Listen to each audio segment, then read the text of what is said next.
दोस्तों, स्वागत है आपका आपके इस YouTube चैनल स्टेट लेवल पर।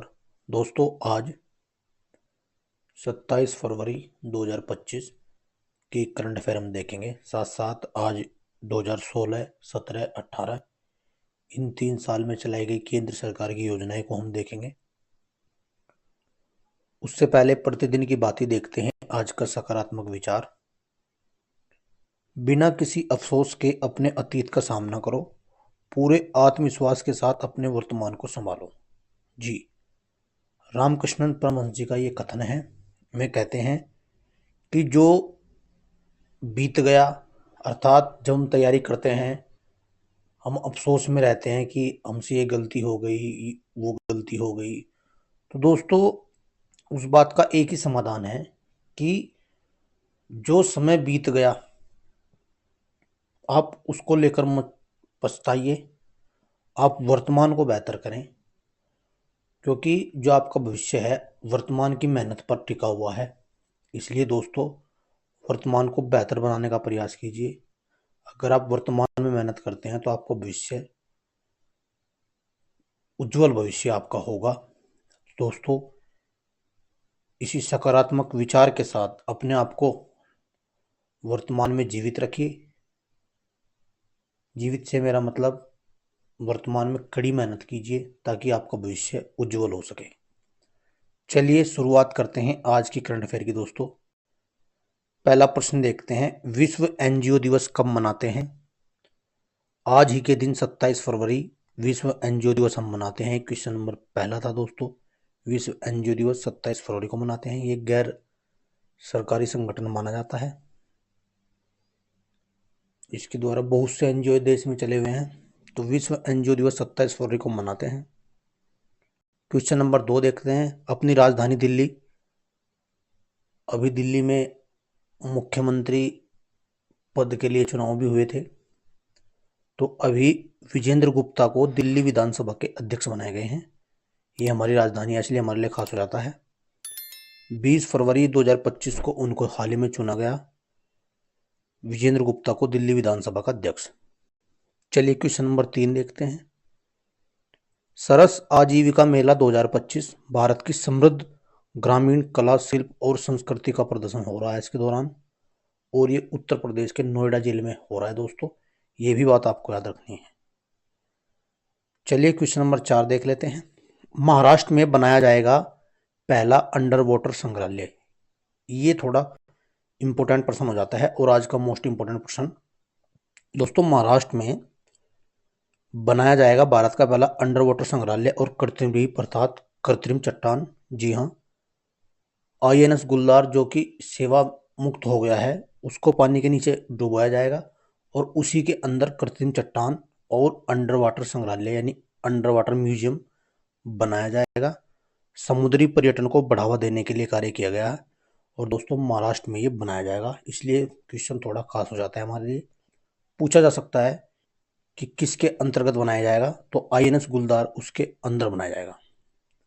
क्वेश्चन नंबर 5 देखते हैं, एडवांटेज 2.0 समिट का उद्घाटन। जी हाँ, ये असम में किया गया।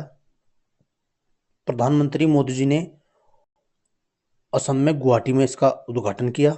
बुनियादी ढांचे और विकास में तेजी लाना इसका प्रमुख उद्देश्य है। ये बात भी आपको याद रखनी है।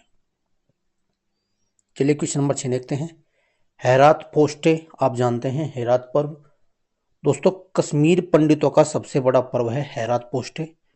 फाल्गुन माह के कृष्ण पक्ष की 13वीं तिथि को मनाया जाता है। हाल ही में ये चला हुआ है, इसलिए पूछा जा सकता है कला और संस्कृति के अंतर्गत कि हेरात पोस्टे पर्व कहाँ मनाते हैं। तो दोस्तों, ये जम्मू कश्मीर में मनाते हैं। क्वेश्चन नंबर 7 देखते हैं, हाल ही में अध्ययन के अनुसार ऑस्ट्रेलिया और न्यूजीलैंड में स्तन कैंसर की घटनाएं सर्वाधिक हैं। जी हाँ दोस्तों, हाल ही में एक आंकड़ा आया है और उस आंकड़े के अनुसार ऑस्ट्रेलिया और न्यूजीलैंड में स्तन कैंसर की जो मात्रा है वो सर्वाधिक सामने आई है, घटनाएं सामने आई हैं। तो ये बात आपको याद रखनी, पूछा जा सकता है। तो स्तन कैंसर के जितने भी सर्वाधिक मामले हैं उसमें ऑस्ट्रेलिया और न्यूजीलैंड टॉप पर है दोस्तों। क्वेश्चन नंबर 8 देखते हैं, कन्नड़ लेखिका बानू मुश्ताक की लघु कहानी संग्रह जिसका नाम हार्ट लैम्प है, जिसका दिया बस्ती द्वारा अंग्रेजी में अनुवाद किया गया उसको प्रतिष्ठित अंतर्राष्ट्रीय बुकर पुरस्कार 2025 के लिए नामांकित किया गया है। जी हाँ दोस्तों, कन्नड़ लेखिका हैं बानू मुश्ताक, उनकी एक लघु कहानी संग्रह है हार्ट लैम्प, उनको अंतर्राष्ट्रीय बुकर पुरस्कार 2025 के लिए नॉमिनेट किया गया है। तो ये पूछा जा सकता है, कुल 13 पुस्तकों को हाल ही में इसके लिए चुना गया है। अब कुछ समय बाद रिजल्ट आएगा, उसके बाद पता चलेगा किसको ये अंतर्राष्ट्रीय बुकर पुरस्कार दिया जाएगा। चलिए क्वेश्चन नंबर 9 देख लेते हैं। पंकज आडवाणी ने 2025 एशियाई स्नूकर चैंपियनशिप जीती। जी हाँ, फाइनल में उन्होंने ईरान के आमिर सरकोश को हराकर एशियाई स्नूकर चैंपियनशिप जीती। ये उनका 14वां एशियाई खिताब है। ये प्रतियोगिता 15 से 21 फरवरी तक दोहा में हुई दोस्तों, ये भी बात आपको याद रखनी है। तो पंकज आडवाणी ने जीती है 2025 की एशियाई स्नूकर चैंपियनशिप। क्वेश्चन नंबर 10 देखते हैं और आज का अंतिम प्रश्न। डेनमार्क ने टिकाऊ ऊर्जा समाधानों पर भारत के साथ अपने सहयोग को मजबूत करने के लिए ग्रीन ट्रांजिशन अलायंस इंडिया यानी जीटीआई की शुरुआत की है।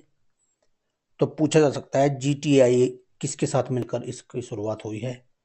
तो भारत और डेनमार्क का एक साझा समझौता है दोस्तों, डेनमार्क ने ये जीटीआई की शुरुआत हाल ही में की है।